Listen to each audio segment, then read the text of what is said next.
అసలు మన జీవితంలో దేవుడు ఆయన కృపాక్షేమములను ఎలాంటి వారి జీవితంలో ఆయన అనుగ్రహిస్తాడు. ఒకవేళ ఇన్ కేస్ దేవుని యొక్క కృపాక్షేమములు నాకుంటే నేను ఎలా నా స్థితి కానీ, నా జీవితము కానీ, నా కుటుంబం కానీ, నా ముందున్న దినాలు కానీ ఎలా అవి మార్చబడగలవో దేవుని వాక్యంలో నుంచి మీకు చూపించడానికి నేను ఇష్టపడుతున్నాను.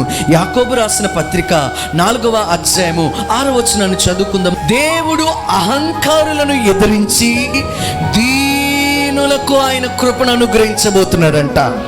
నిగ్రహ దేవుడు స్తోత్రం చెప్పరే. ఆయన కృప అధికముగా మన మీద దేవుడు ఎలా చూపిస్తున్నాడంటే, అహంకారులను ఏం చేస్తున్నాడంట? ఎదురిస్తున్నాడు. దీనులమైన ఆయన బిడ్డలమైన మనకి ఆయనలో ఉన్నదంతా మనకు అనుగ్రహిస్తున్నాడు. ఆయనలో ఉన్నదంతా నీకు అనుగ్రహిస్తు.